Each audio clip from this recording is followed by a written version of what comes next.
Flying over the UK's Shetland Islands, just below a thick layer of clouds.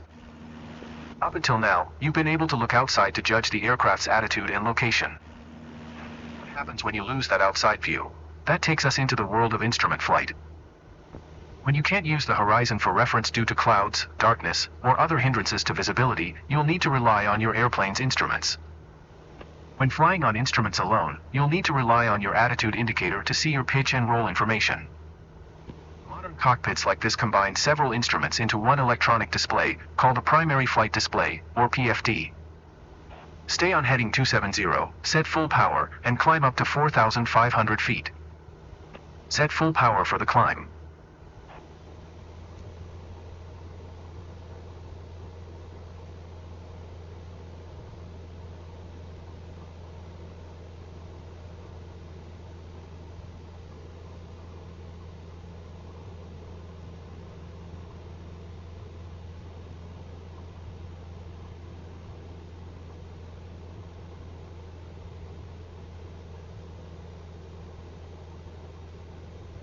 Climbing up into the cloud layer. Notice how you're starting to lose your outside view. Instead of looking out the canopy, focus your attention on the cockpit instruments. You can maintain wings level using the attitude indicator. Continue climbing to 4,500 feet.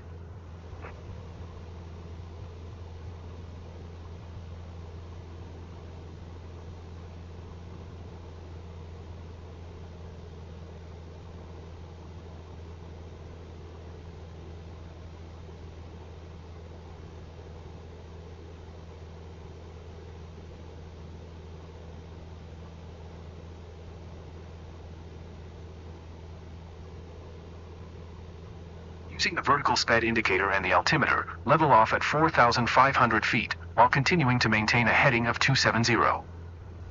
Now fly straight and level at 4,500 feet, getting used to not having an outside horizon for reference.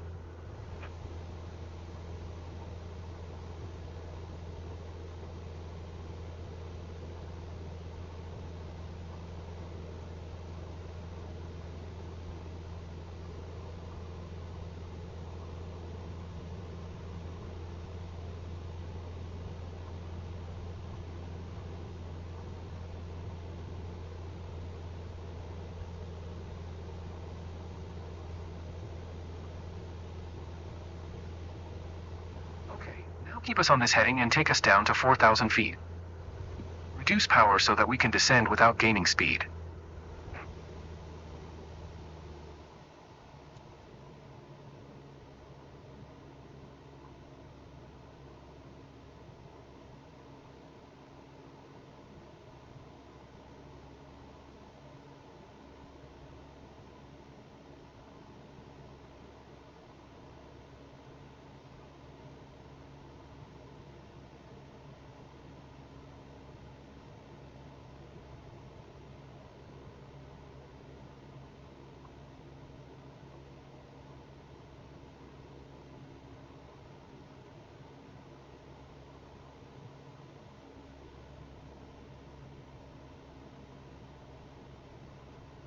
Great. Increase power again for cruise and keep us at 4,000 feet.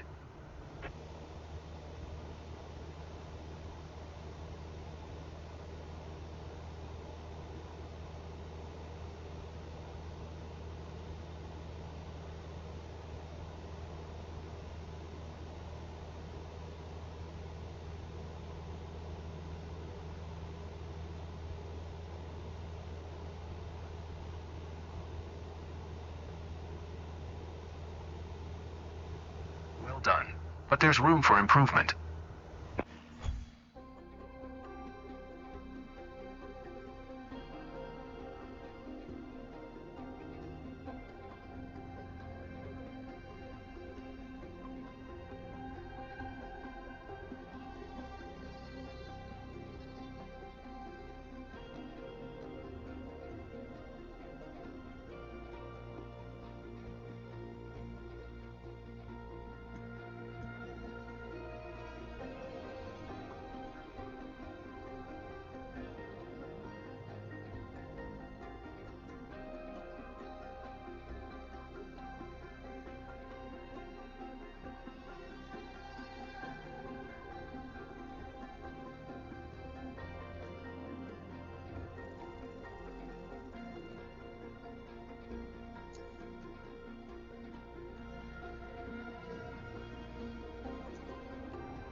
Now that you've tried some climbs and descents, we'll introduce turning. Throughout this lesson, maintain your current altitude of 4,000 feet. Our heading is the direction our nose is pointing, measured in degrees. The main electronic display in front of you is the primary flight display, or PFD.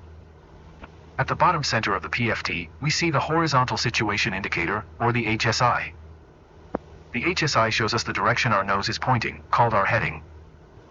Headings are measured in degrees, with east being 090, south 180, west 270, and north 360.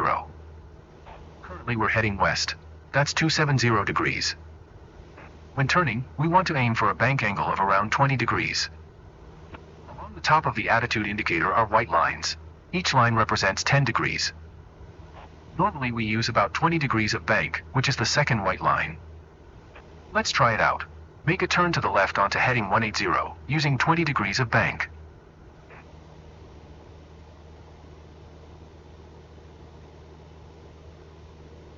Keep turning until heading south, at which point, smoothly roll back to wings level.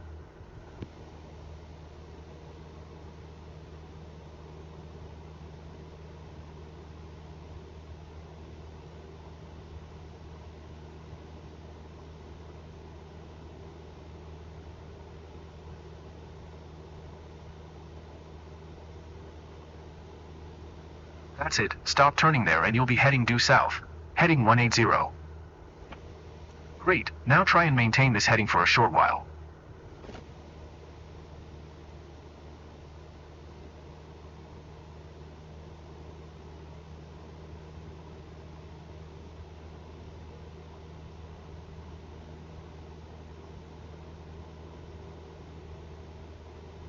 Now make a turn to the right, onto a heading of 350.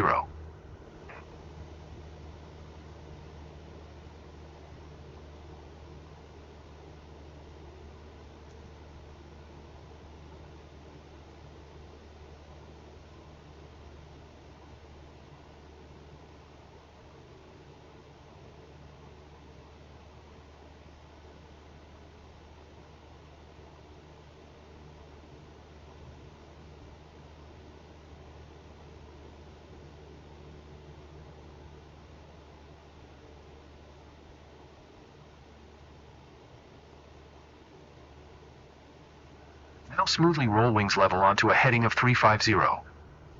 Now maintain heading 350 for a bit.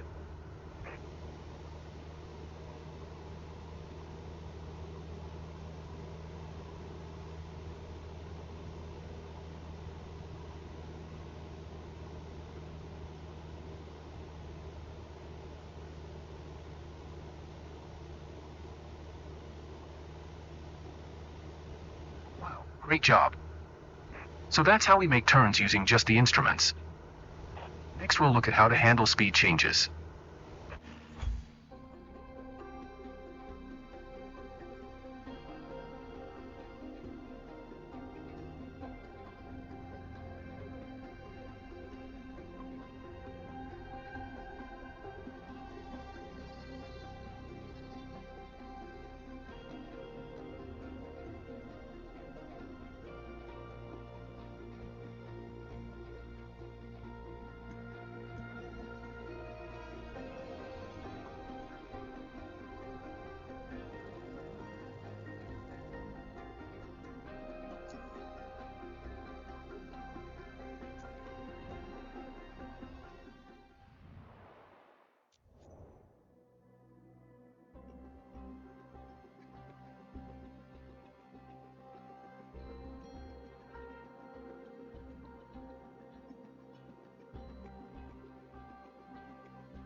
cruising at 100 knots, maintaining our heading and altitude.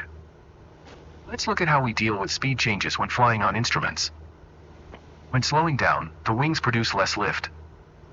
To counter this, you'll need to progressively raise the nose in order to maintain altitude. Give it a try. Reduce power and bring the speed back to 70 knots.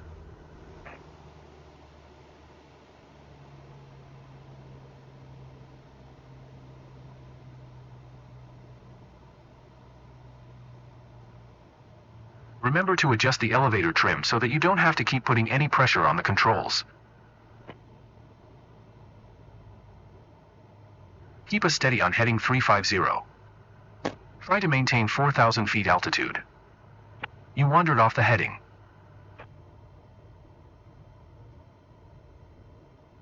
You need to be able to control altitude while adjusting speed.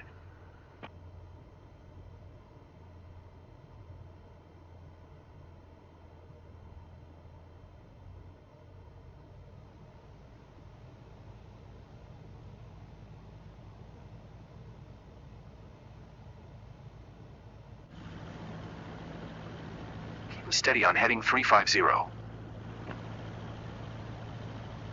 wandered off the heading.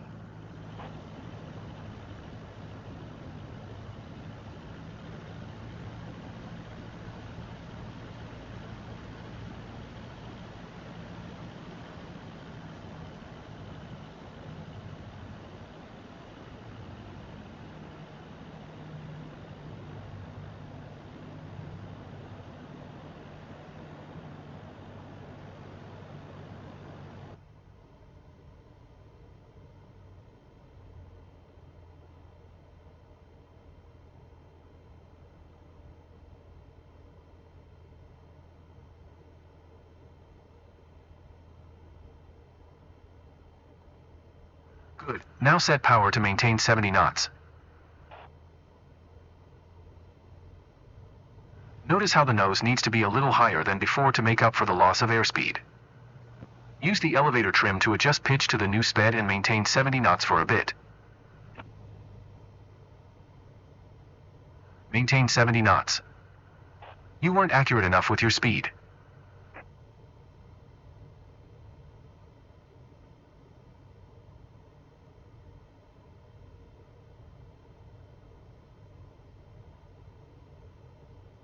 Great, now increase power to get your speed back up to 100 knots.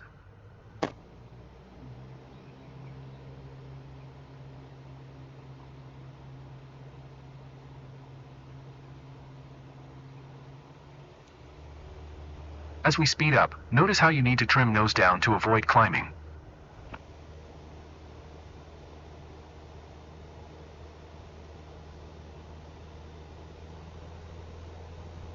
That's it, now stabilize at 100 knots.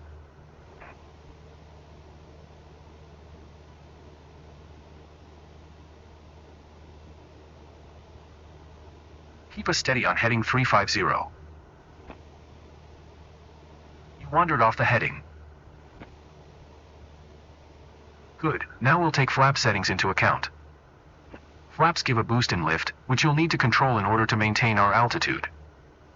They also add drag, making us slow down more quickly, so be careful not to get too slow. Reduce power and slow us down to 60 knots.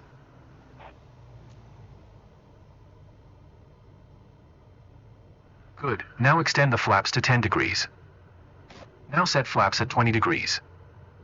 Keep us steady on heading 350. With the extra drag, start adding power so you don't drop below your target airspeed of 60 knots. Now stabilize at 60 knots and trim for level flight.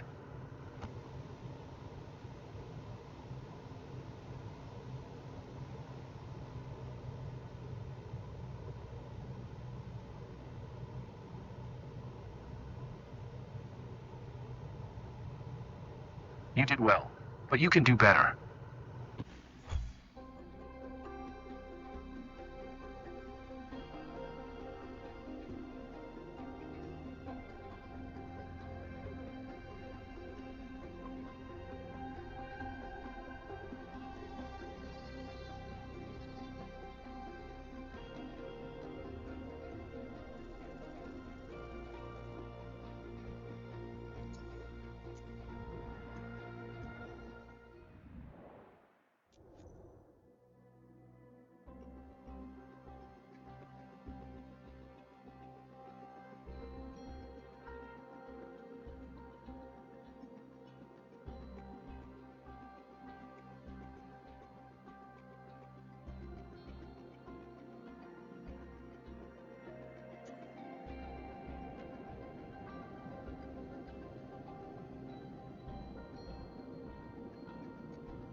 that you have the basics of flying the aircraft on instruments, let's look at navigation. There is a worldwide network of radio beacons that pilots use to find their way when flying IFR. The most common beacon is the VOR. I've tuned the Sunberg VOR into your NAV radio, which we're going to fly toward. To get there we'll use the course deviation indicator, CDI. That's the green arrow and bar on the HSI. I've set the CDI for a course of 170. That means we want to arrive at the VOR on a heading of 170. The CDI shows us if we are on our selected course. If the bar is to the left of center, we need to fly to the left to recapture our course. The bar is currently over to the right, so keep flying on this heading and wait for the CDI bar to start moving towards the middle. Keep us on heading 240 for now.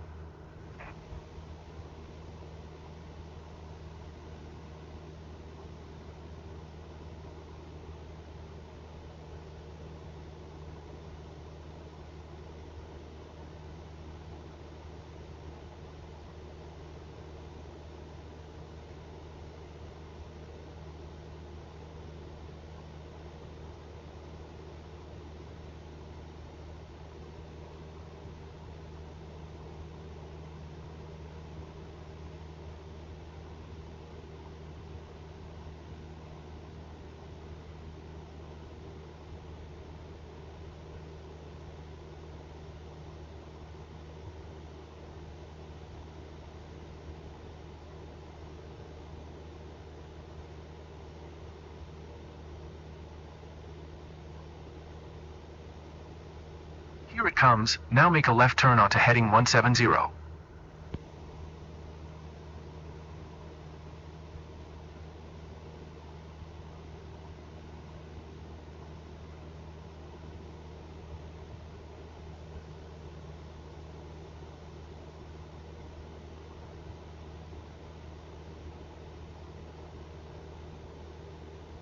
Great, now keep the CDI bar centered and it'll take us to the VOR.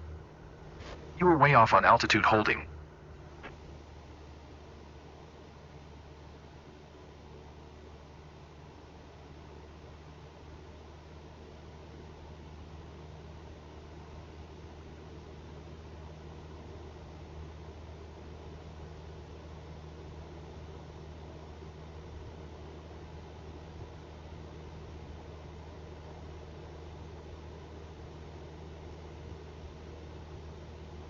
You were way off on altitude holding. Try to maintain 4,000 feet altitude.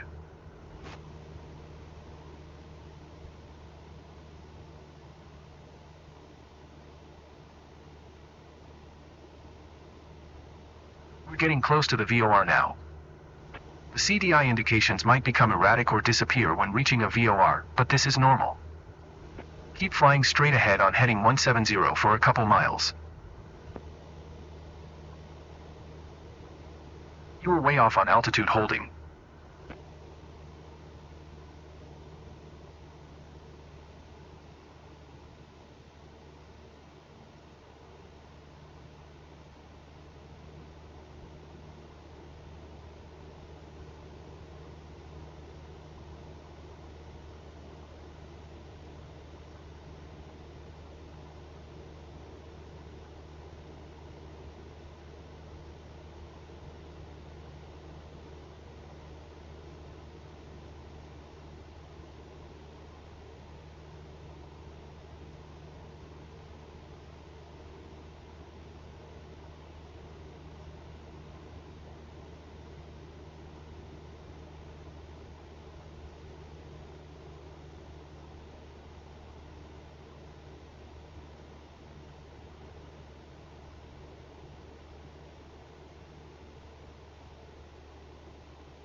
I think a bit more practice may be a good idea.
VOR system is a classic for navigating via instruments, but modern technology has opened the door for new navigation tools. Our flight plan is made of multiple GPS waypoints. We can use those to guide us when we can't count on visibility. For this lesson, we're going to follow a similar trajectory as in the VOR tutorial, flying over Sumburg Airport while maintaining an altitude of 4,000 feet. The system looks very similar to the VOR on the avionics. We'll use the CDI. That's the pink arrow and bar on the HSI. Looking at our flight plan, we can see that we're supposed to arrive at the waypoint on a heading of 170. The CDI shows us if we are on our selected course. We've deviated on purpose so that you can see how to catch up to your intended trajectory. Just like with VOR, the gap between the bar and the CDI arrow shows us the direction that we need to head towards to catch up to our course. The bar is currently over to the right, so keep flying on this heading and wait for the CDI bar to start moving towards the middle. Keep us on heading 240 for now. Here it comes. Now make a left turn onto heading 170.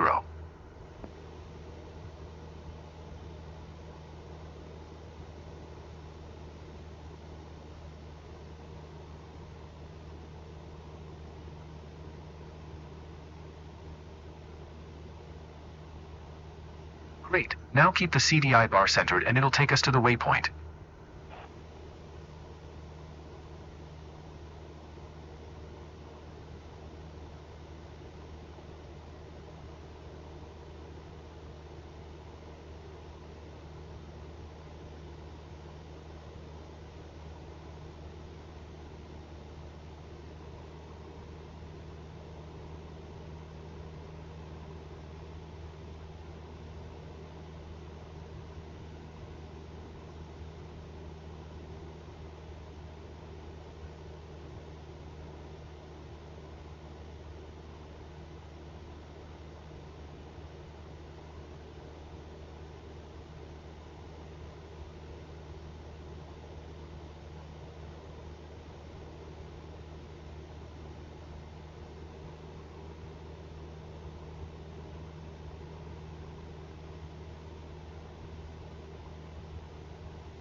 Close to the waypoint now.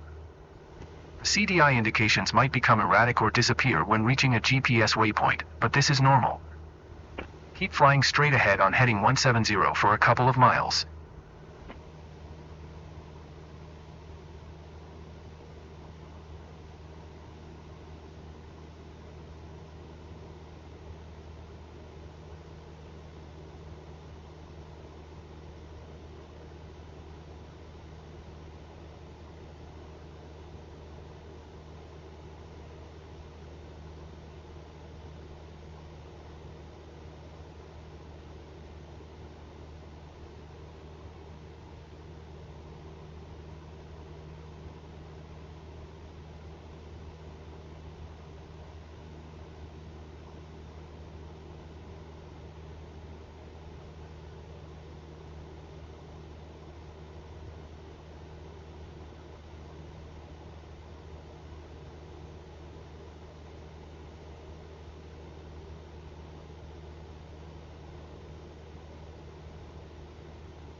think a bit more practice may be a good idea.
So now you've got the basics of flying on instruments.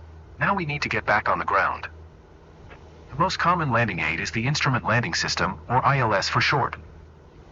An ILS uses two directional radio signals, one for lateral guidance called a localizer and the other for vertical guidance called the glide slope. The localizer provides lateral guidance, which directs you onto the runway centerline. The glide slope provides the intended descent angle onto the runway. The localizer is displayed with the CDI, much like in the VOR lesson. Keep flying on a heading of 210 at 1,500 feet and we'll watch for the localizer to come alive. The localizer is moving now. Make a gentle turn to the right, intercepting the localizer and keeping the CDI in the middle.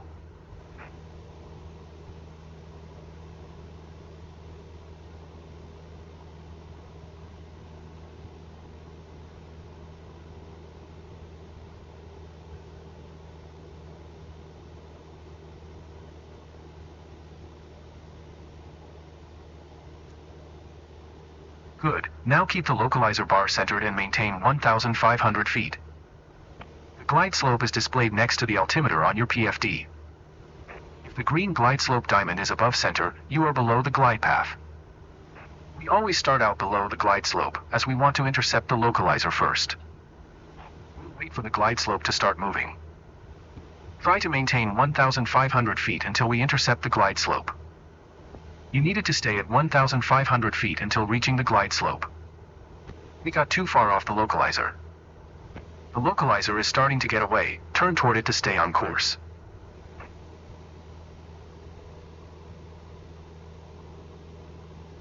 Here comes the glide slope, maintain 1,500 feet until it almost reaches the center.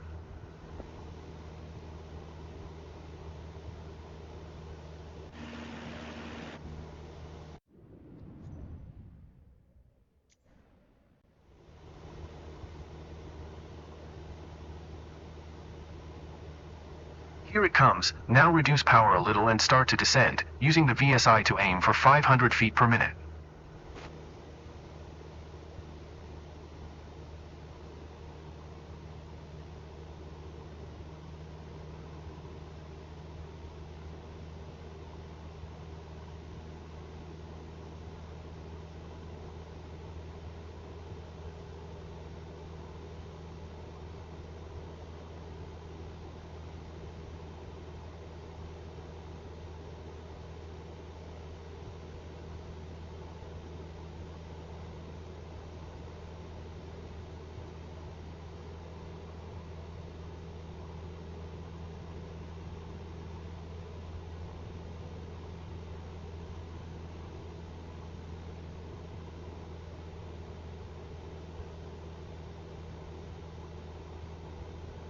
Both the localizer and glide slope indications centered all the way down to the ground. Reduce speed and set flaps as needed as you make your way down the ILS.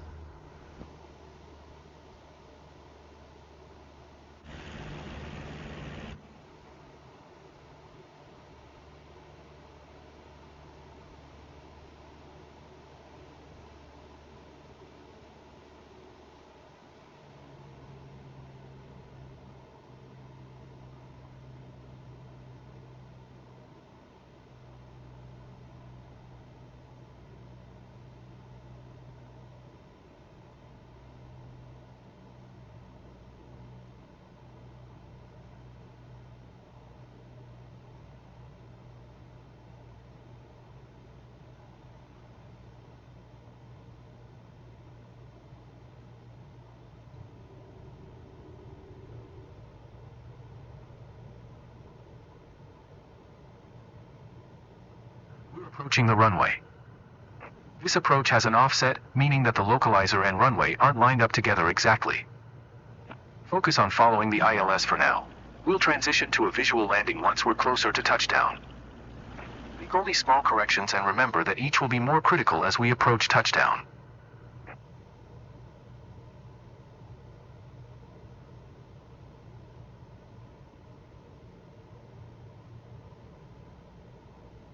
The glide slope is starting to drift away from center. You didn't follow the glide slope accurately enough. Great, now is a good time to transition from flying on instruments to using visual cues to complete the landing. Get us down onto the runway and then come to a smooth stop.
I think a bit more practice may be a good idea.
Alright, it's time to put what you've learned into practice.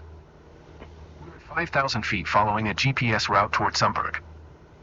I'll ask you to perform some handling tasks to test your IFR flying skills.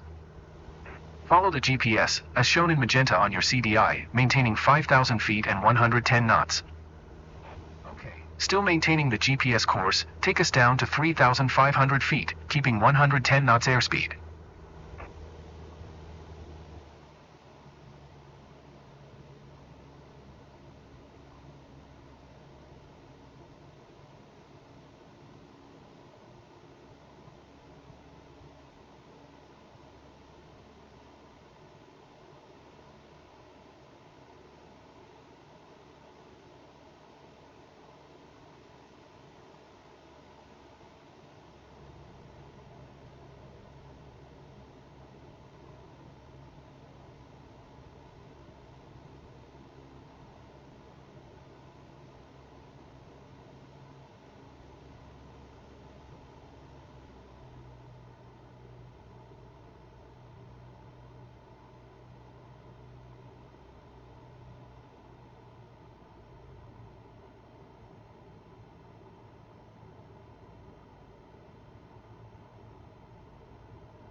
Next, keep us at 3,500 feet and make a left turn onto heading 060.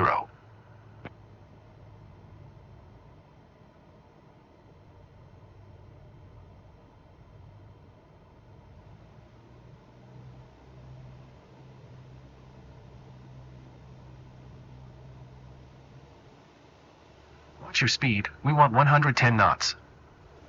Keep us at 3,500 feet. You need to work on your speed control. You didn't hold your altitude accurately enough. Alright, let's throw some other things your way. Please bring the speed back to 70 knots.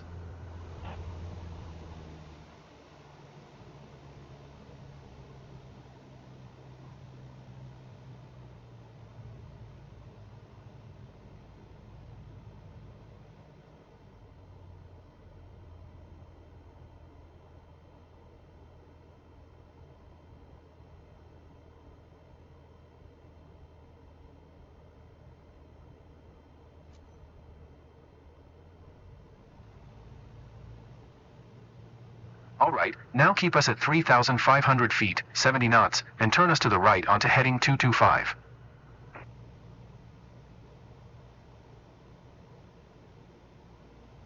Keep us at 3,500 feet.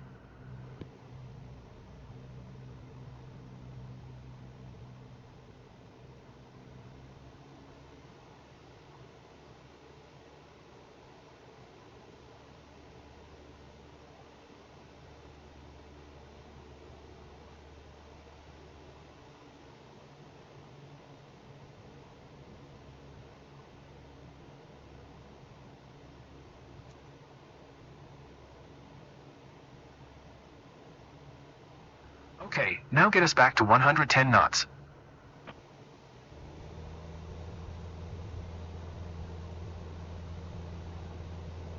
Keep us on heading 225. You wandered too far off heading.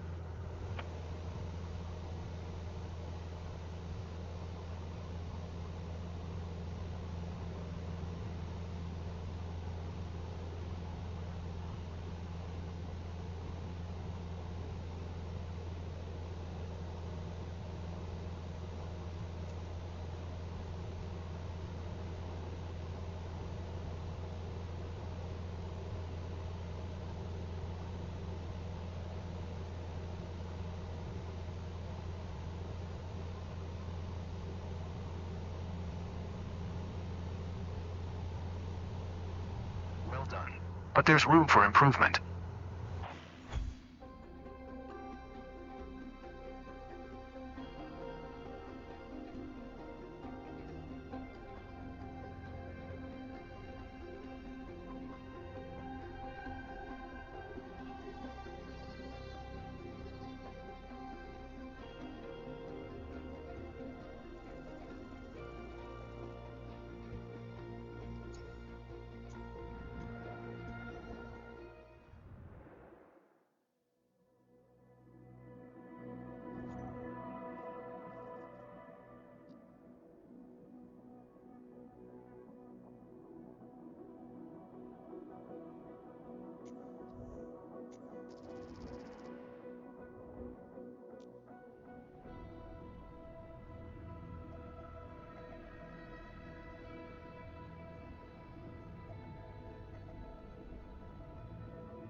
know that this weather can look daunting, but you will be able to perform your approach by relying on your aircraft's instruments, just like you did in your training.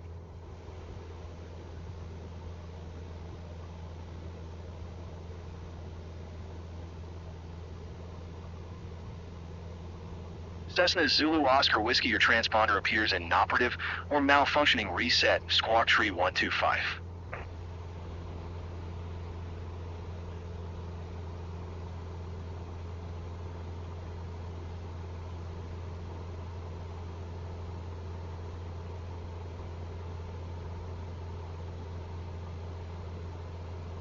Cessna Zulu Oscar Whiskey, your transponder appears inoperative or malfunctioning. Reset. Squawk Tree 125.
You can switch back to visual flight rules before landing. Identifying the runway lights should help you Cessna during Zulu the Oscar transition. Whiskey, you are 11 miles east of Sunbird. Contact tower on 118. 25 when inbound on the approach. Tower on 118. 25 Cessna Zulu Oscar Whiskey.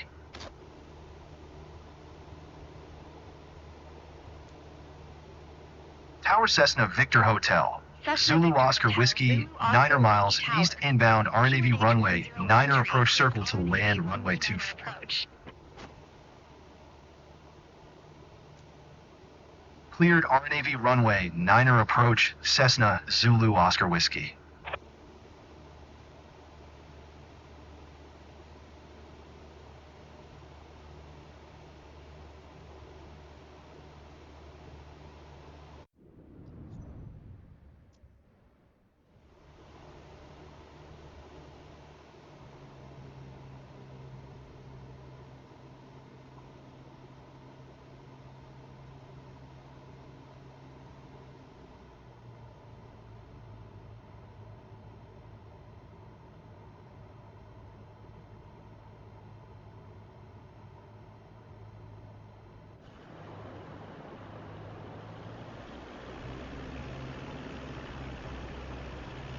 $500.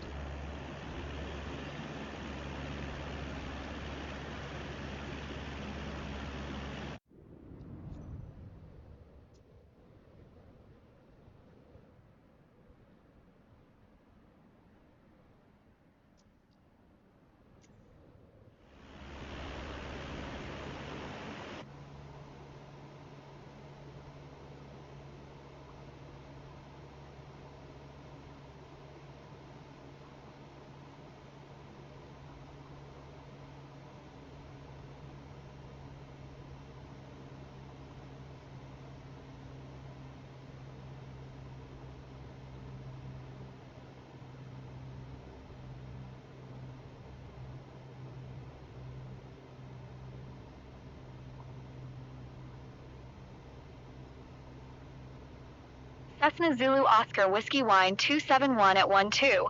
Cleared to land runway 24. Cleared to land runway 24 Cessna Zulu Oscar Whiskey.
Cessna Zulu Oscar Whiskey Con.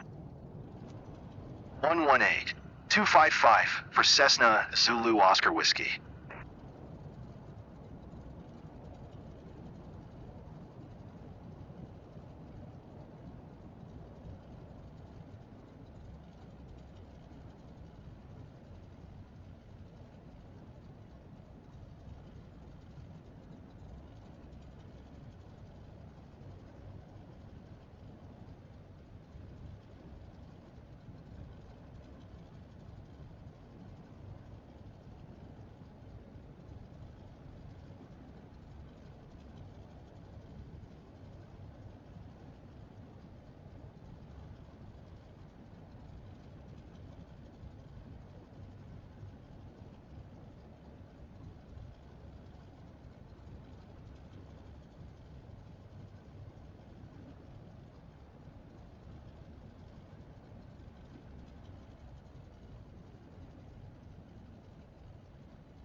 Sunburn Ground, Cessna, Victor Hotel.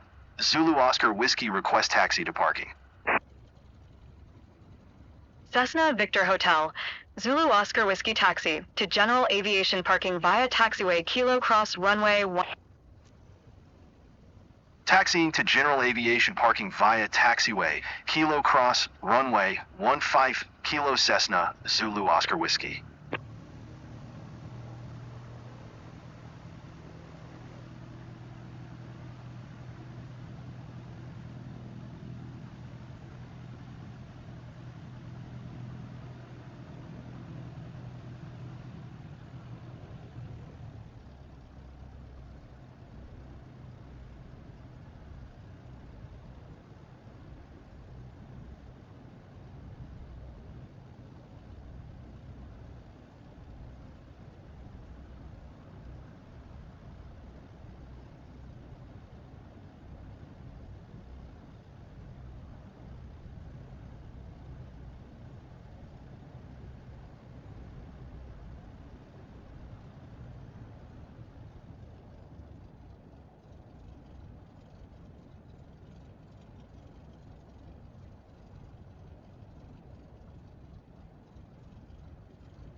Great job.